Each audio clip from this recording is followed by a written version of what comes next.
কেমন আছেন সবাই? আশা করি সবাই ভালো আছেন। তো আজকে আমরা আবার আরেকটা ভিডিও নিয়ে এসেছি, যেটা মোহনবাগানের টিম অ্যানালিসিস করা হয়েছিল। তার মধ্যে প্রথম পার্ট ডিটেল টিম অ্যানালিসিস যেটা আমরা করেছিলাম, তার মধ্যে প্রথম পার্টটা তো ফরওয়ার্ড লাইন নিয়ে করা হয়েছিল। তো অ্যাজ এ সেকেন্ড পার্ট তো আমরা আজকে এক্সপ্লেন করতে যাচ্ছি যে মোহনবাগানের যে মিডফিল্ড বা মাঝ মাঠের যে 5 জন মহারথী, আমরা পঞ্চপাণ্ডবও বলতে পারি। তো 5 জন যে মহারথী আছে, ওরা কিভাবে এই মাঝমাঠটাকে মানে গার্ড করে রাখবে, অ্যাটাক আর ফরওয়ার্ড লাইনকে সাপোর্ট দেবে, অ্যাজ ইউজুয়াল ডিফেন্সকেও ভরসা দেবে।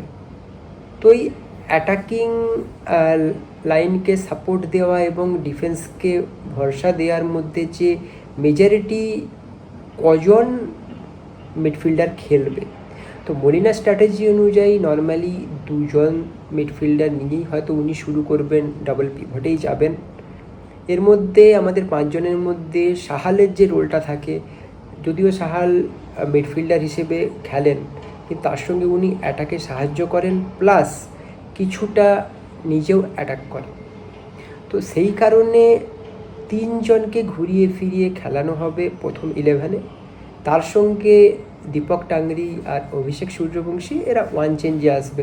বা এই ফরওয়ার্ড লাইনে যেরকম ফার্স্ট 11টা অলমোস্ট মেজরিটি ম্যাচে ফিক্সড লেগেছিল যে ওয়ান চেঞ্জ হিসেবে জেসন কামিংস আর আশিক কুরুনিয়ান আসতে পারে, কিন্তু এখানে মিডফিল্ডে যেটা দেখা যাচ্ছে যে যে 5 জন আছে এদেরকে কিন্তু ঘুরিয়ে ফিরিয়ে মলিনা প্রথম 11-এ স্টার্ট করাতে পারেন।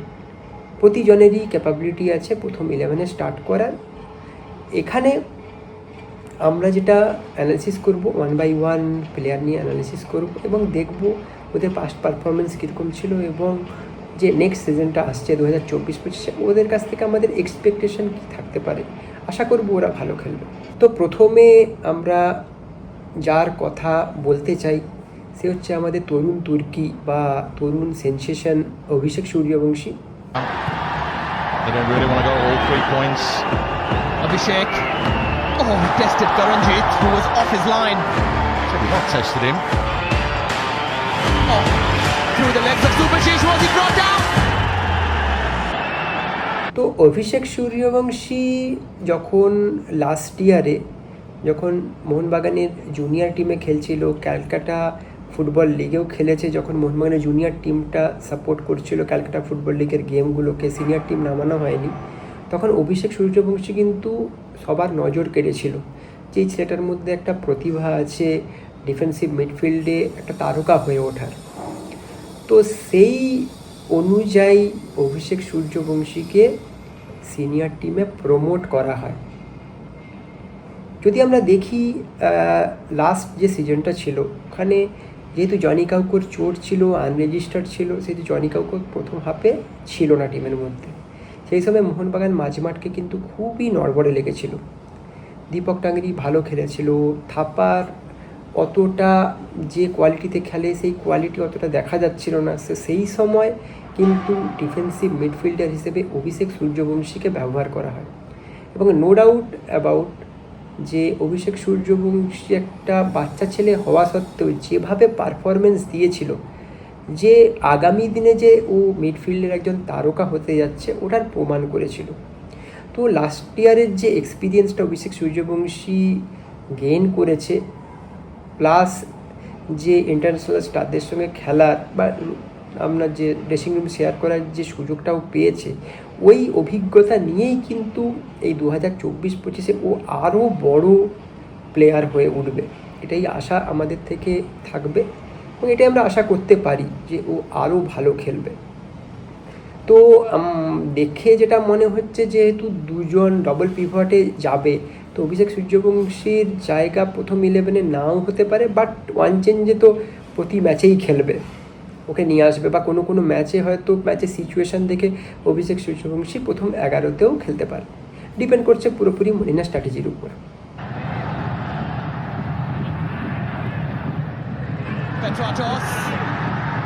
Petratos with power. Papa for Liston. Oh, Wonder whether Lachenpa got something on it. এরপরে আমরা যার উপর ফোকাস দেব তাকে আমরা লাস্ট ইয়ারে খুব ডেস্ট্রয়িং ফুটবল খেলতে দেখেছি এবং ওর রোলটাই হচ্ছে ডেস্ট্রয়ার। তো নাম তো এতক্ষণে বুঝতেই পেরে গেছেন সবাই যে ওর নাম হচ্ছে Dipak tangri. Petratos. Oh, Deepak Tangri.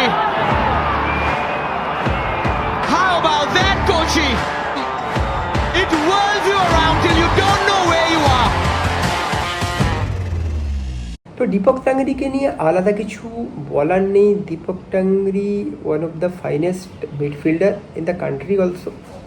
তো দীপক টাংরির যে রোলটা থাকে ওর মেজরিটি রোলটা থাকে যে ডেস্ট্রয়িং ক্যাপাবিলিটি। তো অপোনেন্টের যে ফিউরিয়াস অ্যাটাকগুলো তৈরি হয় ওই অ্যাটাকগুলোকে ওকে ডেস্ট্রয় করতে হয়। তো এটাই ওর মেন ক্যাপাবিলিটি থাকে। এই যে কাজটা লাস্ট ইয়ারে খুব ভালোভাবেই ও করেছে।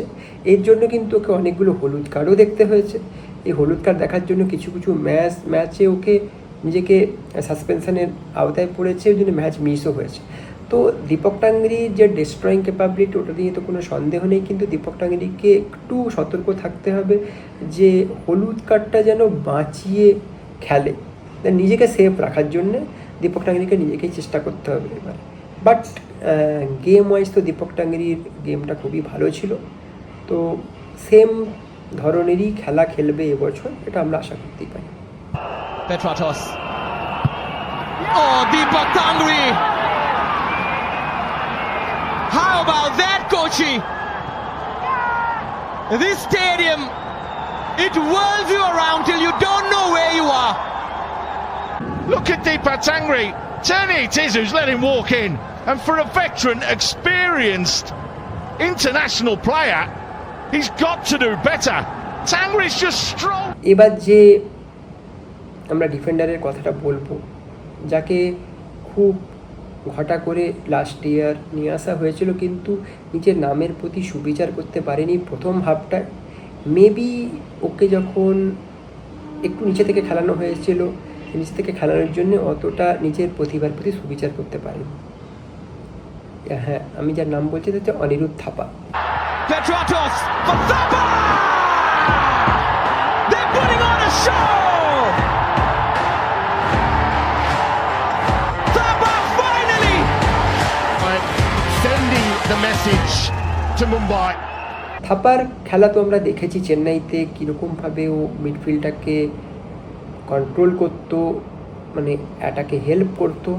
কিন্তু মোহনবাগানে এসে প্রথম হাফটায় ওকে কিন্তু ওই ডিফেন্সিভ মিডফিল্ডের একটু ওপরের দিকে খেলানো, ওকে একটু নিচ থেকে খেলানো হয়েছে। এই নিচ থেকে খেলানোর জন্য থাপার ন্যাচারাল গেমটা একটু মনে হয় কমতির দিকে দেখতে পাওয়া গেছিলো। কিন্তু যে মুহূর্তে হাবাস আবার যখন টিডি হিসেবে ফিরে এলেন তখন উনি থাপাকে ইউজ করলেন একটু উপরের দিকে, মিডফিল্ডের একটু উপরের দিকে, যাতে অ্যাটাকেও হেল্প করতে পারে প্লাস বক্সে ঢুকতে পারে। এই রোলটা পাওয়ার পরে কিন্তু থাপার খেলাটা যেন ওই পুরনো দিনের থাপাতেও ফিরে গেছিল, আর খেলাটা আরও খুলেছিল। থাপা গোল করেছে, বলে প্রচুর হেল্পও করেছে, আর থাপাকেও ডিস্ট্রয়িং লাগছিল। তো থাপার যে মেন রোলটা, থাপা অ্যাটাকও করে প্লাস ডিফেন্সও করে। তো ডিফেন্সিভ মিডফিল্ডারের ওর এই রোলটা আছে। তো আমরা সেকেন্ড হাফে দেখে পুরনো থাপার যেন ঝলক দেখতে পেয়েছি। তো আশা করব যে এবারের যে মরিনার যে ফরমেশন, ওতে যখন ডবল পিভটে খেলাবেন, তো ডবল পিভটে খেলানোর অর্থটাই হচ্ছে Thapa almost majority of the ম্যাচে প্রথম 11-এই শুরু করবে। তো দেখে নি থাপার কিছু মানে পাস্ট পারফরমেন্সের ঝলক, সেটা কিন্তু সেকেন্ড হাফের ভিডিওটা দিয়েছি, কিন্তু ওটাতে খুব এফেক্টিভলি থাপা হেল্প করেছে। Petratos for Manvir, it's that flick again, and it always works.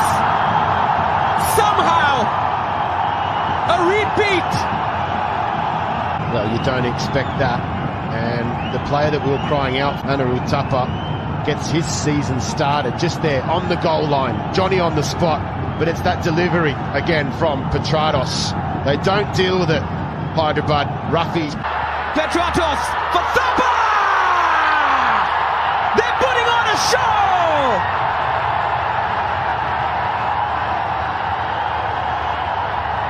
Thapa finally!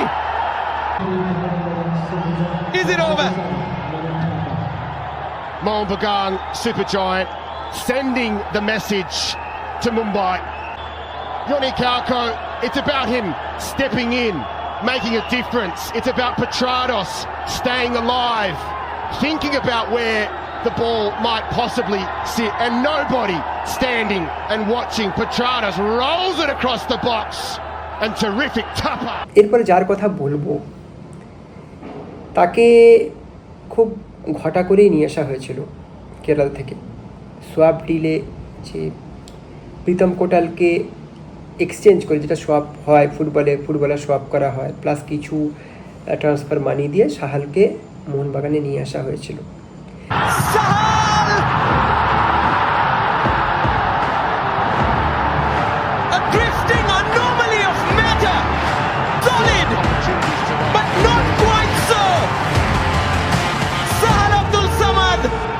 কারণ সাহাল যখন কেরালাতে শুরু করে ও খুব ভালো ফুটবলটাই খেলতো, কিন্তু সেরকমভাবে কোনো সাফল্য পাচ্ছিল না।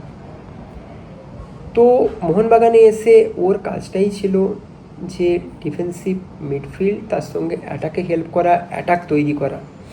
সেই কাজটা কিন্তু ফার্স্ট হাফ বা সেকেন্ড হাফ দুটো হাফেই খুব ভালোভাবে সাহাল পারফর্ম করেছে।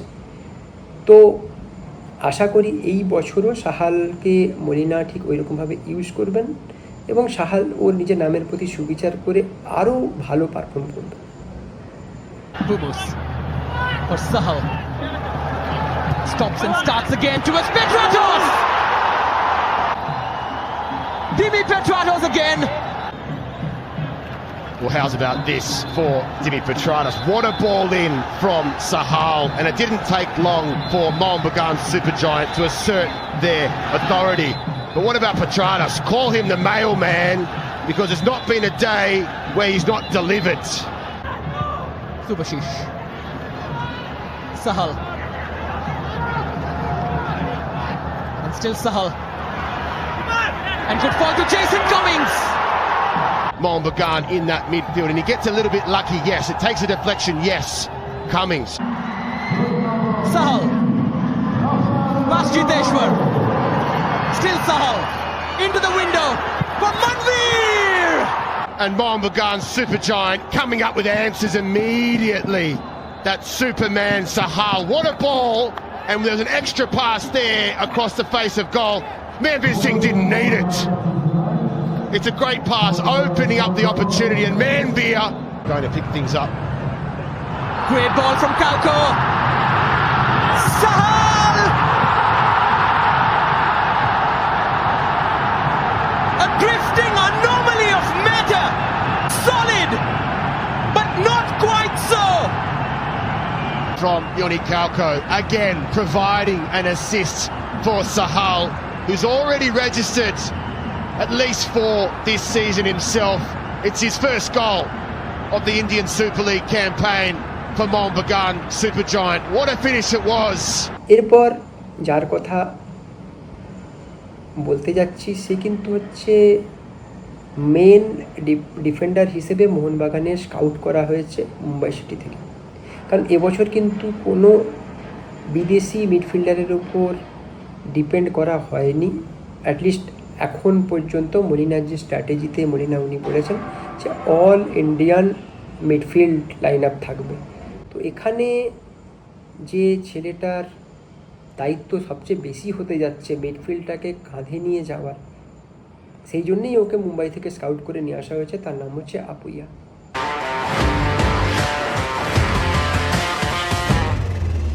আপুইয়ার খেলা তো সবাই দেখেছেন, আপুইয়া কেমন লেভেলের ডিফেন্সিভ মিডফিল্ড রোলটা প্লে করে, মিডফিল্ডে কিভাবে নেতৃত্ব দেয়। মুম্বাই সিটিতে তো আমরা দেখতেই পেয়েছি। তার সঙ্গে আপুইয়া প্রথমে যখন নর্থ ইস্টে খেলতো তখন কিন্তু ইয়ংগেস্ট ক্যাপ্টেন হিসেবে ওকে নর্থ ইস্টে খেলানো হয়েছিল, যেটা একটা কিন্তু রেকর্ড, মানে ISL youngest captain in ISL team. তো নর্থ ইস্টে যখন ও খুব ভালো খেলছিল তখন কিন্তু মুম্বাই সিটির নজরে পড়ে, অ্যাজ ওয়েল অ্যাজ মোহনবাগানের নজরে পড়ে। তো প্রথম থেকেই কিন্তু মোহনবাগান আর মুম্বাই সিটির মধ্যে একটা লড়াই চলছিল আপুইয়াকে নেওয়ার ব্যাপারে, কিন্তু ওখানে তখন মোহনবাগান সাকসেসফুল হয়নি। তো তখন থেকেই কিন্তু মোহনবাগানের টার্গেটে ছিল যে মুহূর্তে আপুইয়া মুম্বাই সিটি থেকে ওর যে টেনিওরটা শেষ হওয়ার দিকে আসবে তখন কিন্তু ওরা ওকে পিক করবে। তো মুম্বাই সিটিতে আপুইয়া নিজেকে আরও ধারালো করে তুলেছে। তো ওই ধারালো শান দেওয়া আপুইয়াই কিন্তু এবছর মোহনবাগানে এসেছে। তো অ্যাকচুয়ালি দেখতে গেলে আপুইয়ার যে মেন কোয়ালিটি ফুটবল কিন্তু মোহনবাগানে ও ইউটিলাইজ করতে পারবে। নর্থ ইস্ট ইউনাইটেডে স্টার্ট করেছিল, মুম্বাই সিটিতে নিজেকে ডেভেলপ করেছে এবং সেই ডেভেলপ এবং পরিণত আপুইয়া কিন্তু মোহনবাগানে এসেছে। তার মানে ওর উপর শুধু দায়িত্ব বেশি নয়, ও যাতে আরও ভালোভাবে নিজের খেলা মেলে ধরতে পারে তার জন্যেই কিন্তু ওকে ওই মিডফিল্ড জেনারেলের দায়িত্বটা দেওয়া হয়েছে। সেই জন্যে কিন্তু কোনো বিদেশি ডিফেন্ডারের উপর এবার ডিপেন্ড করা হয়নি, যাতে আপুইয়ার উপরেই কিন্তু ডিপেন্ড করা হয়। তো এইভাবেই কিন্তু মরিনা যেহেতু বলেই দিয়েছেন যে উনি ডমিনেটিং ফুটবল খেলবেন, হাই প্রেসিং ফুটবল খেলবেন, সেই জন্যে আপুইয়ার রোলটা এখানে খুবই ইম্পর্ট্যান্ট।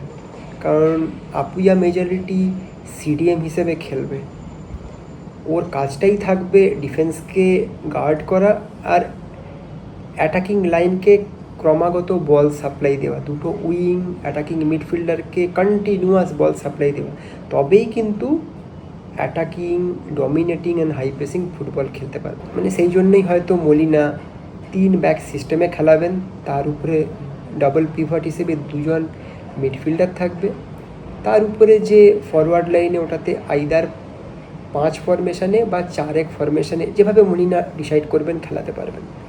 তো 4-1 হলে 2 উইঙ্গার, 2 অ্যাটাকিং মিডফিল্ডার আর একজন loan striker.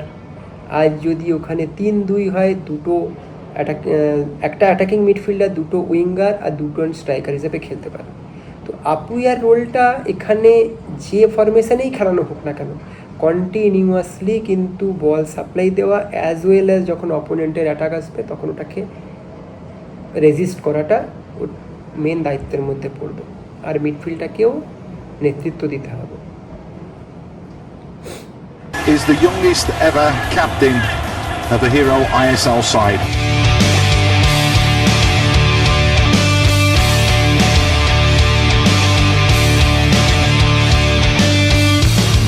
They want to double the advantage, but North has responded. Showed quality today.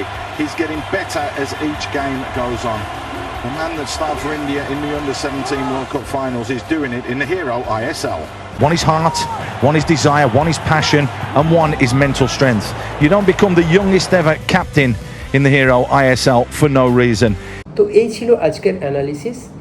আশা করি ভিডিওটা আপনাদের ভালো লেগেছে। আপনারা আপনাদের মতামত জানাবেন, এছাড়াও আরও কমেন্টে বলবেন যে আপনারা এই মিডফিল্ডটাকে আপনারা কিভাবে দেখতে চান। আপনারা এই 5 জন যে মিডফিল্ডার আছে যারা কিন্তু ঘুরিয়ে ফিরিয়ে মলিনা সব ম্যাচেই খেলাবেন, এদেরকে আপনারা কিভাবে দেখতে চান, এদের কাছে পারফরমেন্স কিভাবে দেখতে চান। আরও যদি অন্য কোনো মিডফিল্ডারের কথা আপনাদের মাথায় আসে, আমি জানি গ্লেন মার্টিন্স এখনও রিজার্ভে আছে, বাট গ্লেন মার্টিন্স কতটা সুযোগ পাবে, যদি সুযোগ পায় গ্লেন মার্টিন্সকে কিন্তু প্রুভ করতে হবে যে গ্লেন মার্টিন্স যে গোয়াতে যে পারফর্মটা করেছিল সেরকম পারফরমেন্স করতে পারছে কিনা। কারণ লাস্ট ইয়ারে আমরা খুবই খারাপ পারফরমেন্স দেখেছি বলা যায়। চেষ্টা করেছিল গ্লেন মার্টিন্স, বাট সেরকম ও নামের সুবিচার করতে পারেনি। তো আপনারা দেখে আপনারা আপনাদের মতামত জানাবেন। ভিডিওটা আজকের মতো এইখানেই শেষ করছি। আশা করি আপনাদের ভালো লেগেছে। সবাই সুস্থ থাকবেন, ভালো থাকবেন, সবাইকে ভালো রাখবেন। Thank you, bye bye and Bharat মাতার জয়।